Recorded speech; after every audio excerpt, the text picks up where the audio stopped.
हाय। तो आज 15 of August 2023 let's discuss the Nifty possibility और साथ में हम लोग एक live learn this is the live learning on the bitcoin chart. तो थोड़ा इसमें ध्यान देते हैं। तो आज 9 बजे से हमने बिटकॉइन पे जो ट्रेड थे वो इनिशिएट करना स्टार्ट किए। This was the bitcoin chart on that time. तो बिटकॉइन का प्राइस उस वक्त था 29,300। 29,300 के प्राइस था वहां पर। उसके साथ साथ अगर हम लोग देखते हैं उस 29,300 से हमने बिटकॉइन को सेल के टारगेट दिए, having a stop loss of 29,600 and with a target of 28,800, यानी कि 500 रुपए का टारगेट और 300 रुपए का स्टॉप। बाद में वो स्टॉप लॉस हमने घटाकर 200 रुपए का कर लिया। उसके साथ साथ एक काउंटर ट्रेंड भी था 29,600 के ऊपर जाने के बाद वो ट्रेड इनिशिएट होता। तो उसके बाद हमने कौन सी चीज़ें डिस्कस की, तो वो हम थोड़े ध्यान से देखने की कोशिश करें। तो हमने वहाँ पर इस पॉइंट पर जब हमने आए तो इस पॉइंट पर हमने एनालिसिस करना स्टार्ट किए from the perspective of time. ठीक है, तो हम देखते हैं ये टॉप था मार्केट का।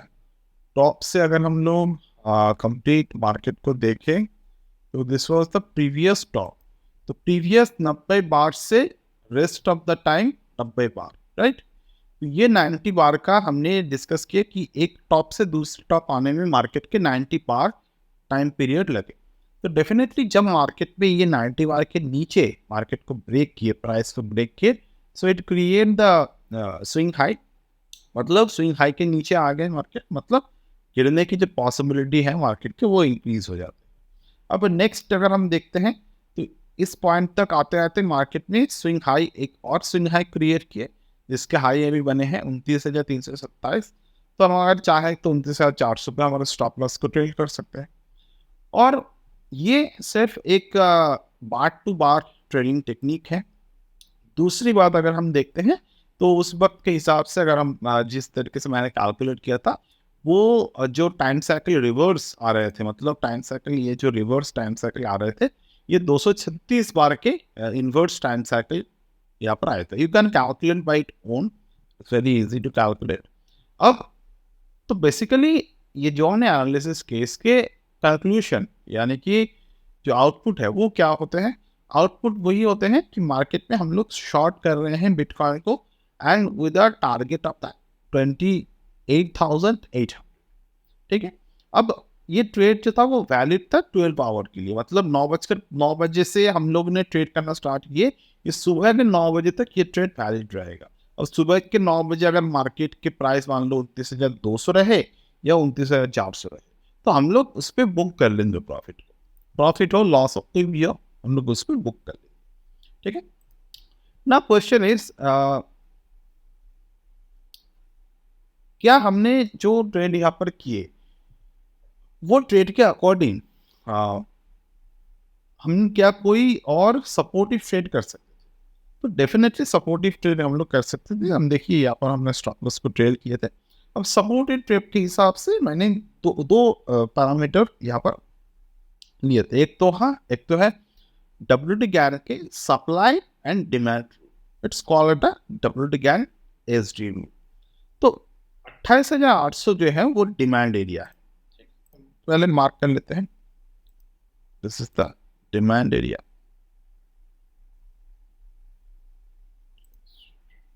का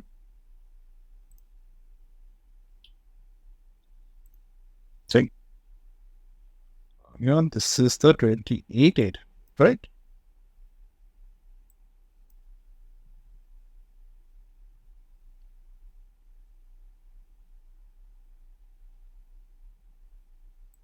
This is the demand area.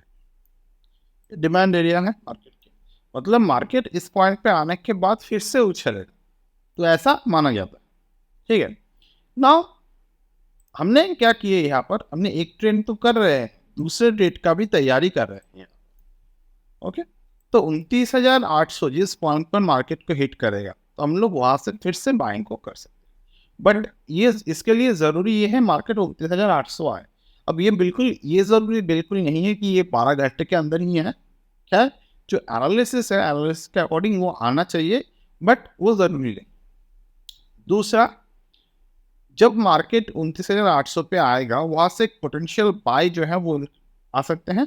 उस हिसाब से 28,400 हमारा स्टॉप लॉस रहेगा और इनिशियल टारगेट जो रहेगा वो 29,500, मतलब 700 पॉइंट का एक टारगेट हमारे लिए रहेगा। दूसरा टारगेट रहेगा 30,000। ठीक है, तो 29,000 के ऊपर हम लोग जाते हैं तो वो 30,000, शायद मैंने यहाँ पर नहीं लिखा, हाँ लिखा 30,000 के, वहां से हम लोग फिर से 30,000 पे जा रहे हैं क्योंकि मेजर ट्रेंड जो है वह बिटकॉइन पे वो बुलिश ट्रेंड। ठीक है, तो एक ही यहाँ पर भी एक बैकफायर वाले स्ट्रैटेजी आपने डिस्कस किए हैं ना। ये बहुत खास पैटर्न है मार्केट। ऑप्शन के बेसिस पर बहुत सारी चीजें हमें देखने को मिल सकते हैं। अगर हम ऑप्शन की, जैसे कि मैंने इम्प्लाइड वॉलेटिलिटी को देख रहा था बिटकॉइन का, तो इम्प्लाइड वॉलेटिलिटी जो था वो उस पर 21% था, मतलब वो खत्म होने वाला था 21%। अब 21% लोअर एंड पे अगर वॉलेटिलिटी जो है वो एकदम नेग्लिजिबल हो रहा है, तो डेफिनेटली वहां पर पोटेंशियल जो अपमूव है कॉल साइड के वो खत्म हो रहे हैं। तो 29,300 पे मार्केट वापस स्टे नहीं कर पा रहा। अगर आप देखें तो उसी वक्त से 10:02 का कैंडल है, तो you can see this is the 10। तो वहां से एग्जैक्ट कुछ मिनट, आधे घंटे के अंदर मार्केट यहाँ से गिर गया। अभी अगर आप लोग देखें 29,300 पे फिर से मार्केट जा रहा है, which is also a domestic gain angle. तो ये एंगल को शायद मार्केट ब्रेक नहीं कर पाएगा। ठीक है, ये ध्यान रखिएगा जब आप इसको फिर से देखेंगे। इसके लिए मैंने स्पॉट चार्ट पे आपको डिस्कस किए हैं। जब भी आप देखेंगे तो आप देख पाएंगे 29,300 को ये ब्रेक नहीं कर पाएगा। ठीक है, there are very less chance. अब नेक्स्ट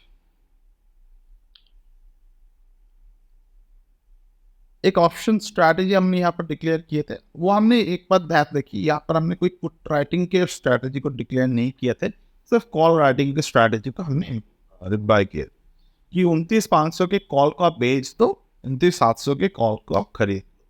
तो डेफिनेटली 1:1 के रेशियो पे यहाँ पर हमें मार्केट में जो गिरावट आएगा वो गिरावट की वजह से जो कल एक्सपायरी है 16 अगस्त को, तो एक्सपायरी के अंदर आपके प्रॉफिट जो है वो जाए।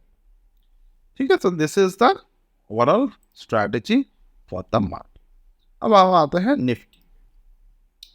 तो निफ्टी ने क्या किया, यहाँ पर एक टॉप फॉर्म किए, मार्केट में टॉप बाहर, उस टॉप से मार्केट में गिरावट आ रहा है। तो अगर मैं निफ्टी के चार्ट को एक दिन से घटाकर एक आवर का टाइम फ्रेम यूज करूँ, क्योंकि अगर आपको मार्केट के रिवर्सल्स को पकड़ना है तो स्मॉलर टाइम फ्रेम पे देखना भी जरूरी है। तो अगर मैं स्मॉलर टाइम फ्रेम पे निफ्टी को रेंज यहाँ पर देखो, तो मार्केट में निफ्टी का रेंज क्या बने हैं, 1.618 के नीचे गिरा, स्टे नहीं कर पाए, ऊपर की तरफ चले गए। अगेन मार्केट 1.618 के नीचे गिरा, बट डे एंड होने तक वो स्टे नहीं कर पाए। So this is one important scenario we can observe in the Nifty chart in the day chart. तो इतना ही देखना है।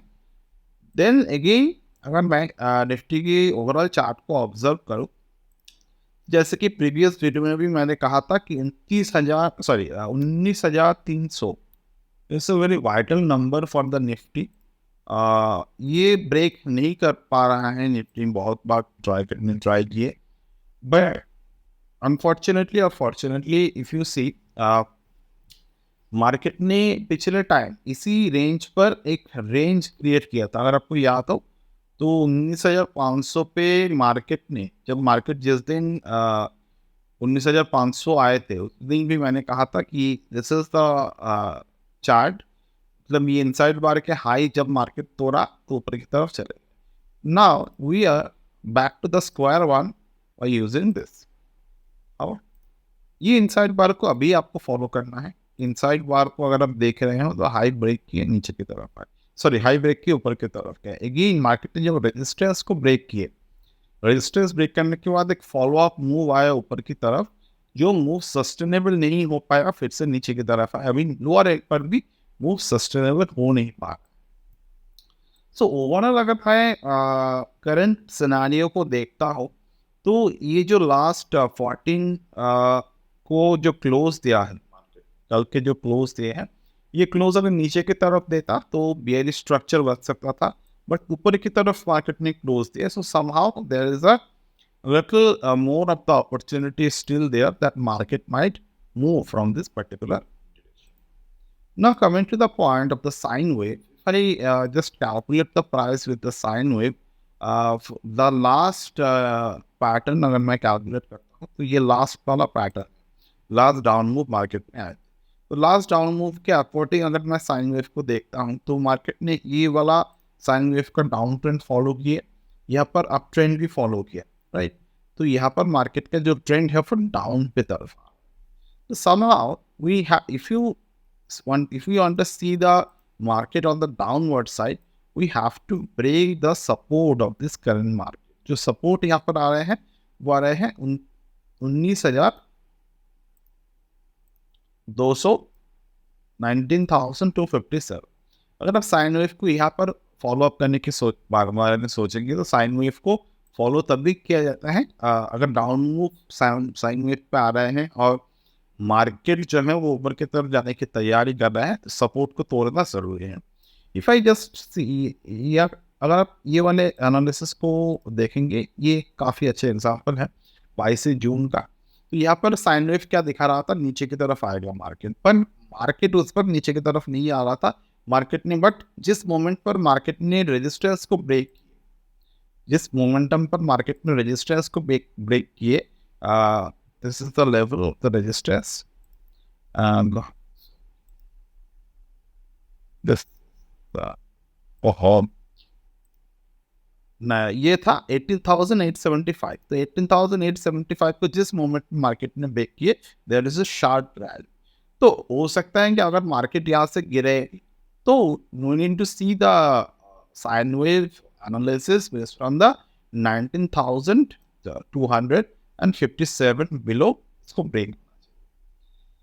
So that's it as of now from my end today. Otherwise, to be very honest, मैं market को फिलहाल गिरते हुए तो नहीं देख रहा हूँ, क्योंकि मैंने जो ओवरऑल एनालिसिस करना था चार्ट के जरिए, तो वहाँ पर भी मैंने जो देखा था कि मार्केट के जो कि वेव टॉप है वो 20,200 के आसपास आ रहे हैं। तो हो सकता है अगर गिरावट आएगी तो 20,200 से आए, 200-100 से आए, बट दिस करंट मोमेंटम के अकॉर्डिंग मार्केट को 20,000 के लेवल को एक बार दिखाना चाहिए। This is one I think.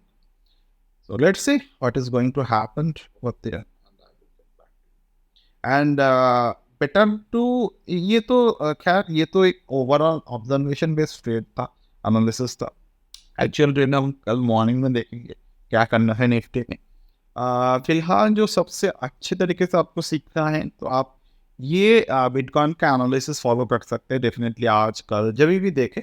तो क्योंकि यहाँ पर स्टॉप लॉस है, ट्रेड है, टारगेट है, स्ट्रैटेजी है, सब कुछ है। निफ्टी का ये बस एक ऑब्जर्वेशन बेस्ड हमने जस्ट ओवरऑल व्यू दिए आपको। बाकी real life real time learning this time इस तरीके से होते हैं। सो ओवरऑल बट ऐसा नहीं कि निफ्टी का एनालिसिस जो है वो बेकार है, बट हाँ ओवरऑल स्ट्रक्चर वाइज निफ्टी का जो एनालिसिस है वो आप लोग देख सकते हैं, which I talk about the sine wave price time squaring. So that's it as of now from my today weekend.